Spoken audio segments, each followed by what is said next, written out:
प्रभु की भी शरण में हो और अपनी चिंता भी करते हो, तब तो ये विरोधी बात हो गई। अभी शरणागति समर्पण ठीक नहीं हुआ। शरणागत में चिंता कैसी, शरणागति कैसी यदि तुम्हारे हृदय में अपने प्रति कोई चिंता रह गई। कैसे निश्चिंत है महाभागवत जन, बड़े से बड़ी परिस्थितियों में निश्चिंत है। शरणागत को ऐसा सोचना चाहिए कि जब प्रभु ने कह दिया है कि संपूर्ण भार मेरे ऊपर, तो अब मेरा क्या। देखो, आप देखो, मेरी वृत्तियों को ठीक करना, मन को रोकना, बुद्धि को सही निर्णय कराना आपकी जिम्मेवारी। जब आप ऐसा भार छोड़ देंगे, वो संभाल लेंगे, जैसे अर्जुन का रथ संभाला, पक्का संभाल लेते हैं। आपको विश्वास नहीं होगा, कभी कभी हम सत्संग सुनते हैं, प्रश्न का उत्तर सुनते हैं, तब सुन के लगता है मैं कहीं नहीं बोल रहा हूं, सच्ची कहता हूं। उस समय वो जबान पे बैठ के उत्तर देते हैं, वो हृदय में बैठकर चिंतन करा के सत्संग कराते हैं। हम भी सुन रहे हैं, जैसे तुम श्रोता हो वैसे हम भी श्रोता है।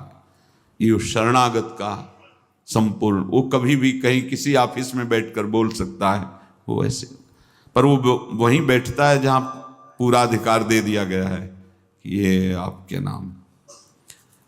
वृत्तियों को अपना मानने से कभी वृत्तियां शुद्ध नहीं होती, वृत्तियों को भगवान के समर्पित करने से शुद्ध हो जाती हैं। शरीर, इंद्रिया, प्राण, मन, बुद्धि, ये जब तक अपना मानोगे कभी शुद्ध नहीं होंगे। प्रभु को समर्पित कर दो, ये शुद्ध हो जाएंगे। शुद्ध होने का उपाय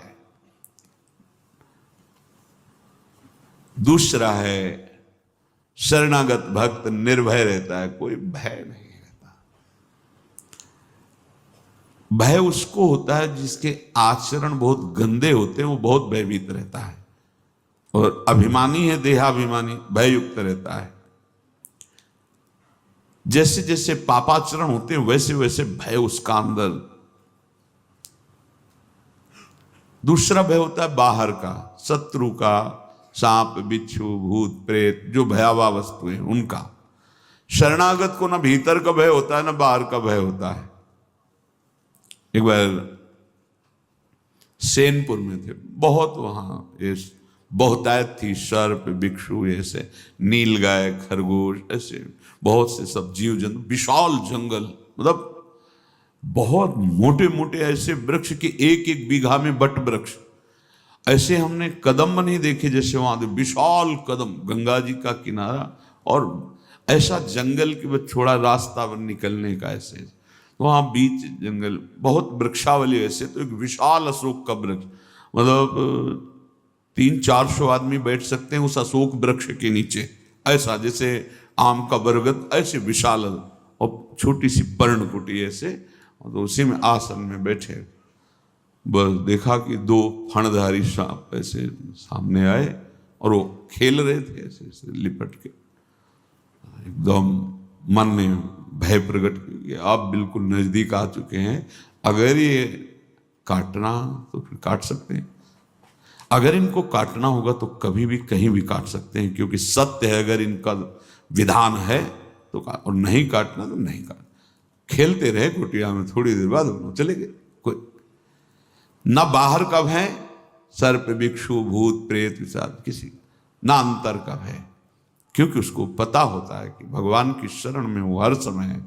नहीं तो भयभीत करने के बड़े अवसर आते हैं, पर भक्त कभी भयभीत निर्भय रहता है, क्योंकि उसे पता है मेरे भगवान मेरे आसपास हैं, यही हैं, जरूरत नहीं है इसलिए दिखाई नहीं दे रहे हैं। अभी अगर तो अभी दिखाई दे देंगे। अभी बहुत बहुत बार ऐसा अनुभव हुआ है, पर वो नेत्र सही ना होने के कारण अपने लोग समझते हैं इस व्यक्ति ने बचा लिया, इसने कर लिया, इसने। हर जगह इधर से हम शाम के दर्शन करने के लिए जब जाते थे, मस्ती से जा रहे थे, पद चिंतन ऐसे गुनगुनाते हुए, एक किनारा लिए हुए इस साइड का। एक आदमी मदिरा पिए हुआ था, मोटरसाइकिल ऐसे, वो ऐसे, मतलब भगवान की लीला थी, वो दोनों पैरों के बीच में पहिया ऐसे, और रफ्तार से थी एकदम ऐसे, तो एकदम श्री राधा। अब हमारे पास तो कोई मोटरसाइकिल बल, तो कहा भैया आप ये क्या कर रहे हो, आप अपने मार्ग में जाए। बोलने का तरीका समझ, और गंध आती है। तो बोले पहले ये बता कि मोटरसाइकिल कैसे बंद हो गई। हम कहा हमें पता नहीं तो कैसे बंद है? राधा ऐसे किए ना, बाहर से भय ना अंदर से, वो कर तुम अकर तुम अन्यथा कर तुम, वो ईश्वर आपके साथ है, तुम शरणागत हो। भक्तन पाछे यो फिरत जो बछरा संग गाय। प्रारब्ध भोग आया था, मान लो ना बंद होती तो अब वो तो नशे में था, कुछ ना कुछ ऐसा नहीं होने दिया। अगर हमारे हृदय में भगवत शरणागति, तो भय नहीं होना चाहिए जैसे कोई कह जाए कि अब हम देख लेंगे तुम्हें। अब यह देख लेना, देख लेना, आप आराम से देख लेना। नहीं लोग किसी को जैसे भयभीत करना चाहते हो, फिर हम देख लेंगे। हाँ देख लेना भैया, प्रभु हैं हमारे। अगर वो चाहते कि शरीर को पीड़ा मिले तो जरूर मिले, अगर वो नहीं चाहते तो तेरी क्या ताकत है, काल की भी ताकत नहीं, क्योंकि भगवत समर्पित जीवन है। भयभीत तो नहीं होना चाहिए।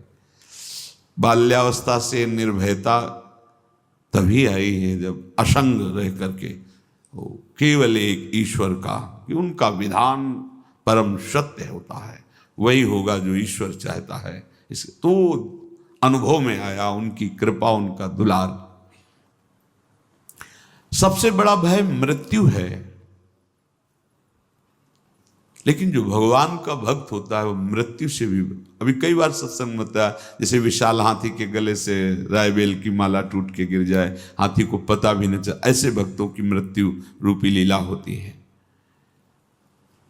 ये भय, ये बड़े बड़े विघ्न, बड़े बड़े ग्रह नक्षत्र उसी को परेशान करते हैं जो भगवान आश्रित नहीं है, भगवान की भक्ति नहीं करता, भगवान नाम जप नहीं करता। बहुत लोग भ्रम में जी रहे हैं, बड़े भ्रम में जी रहे हैं। अरे एक बार मूल में जल चढ़ा दो, पूरे वृक्ष में पहुंच जाएगा। तथा न ते माधव तावका क्वचित भ्रश्यन्ति मार्गा त्वयि बद्ध सौहृदा। त्वयाभिगुप्ता विचरन्ति निर्भया। विनायकानी कपमूर्धस प्रभु। हे प्रभु, जिसने आपका आश्रय ले लिया है, आपके चरणों में अपने आप को समर्पित कर दिया है, वो कभी भ्रष्ट नहीं हो सकता। ज्ञान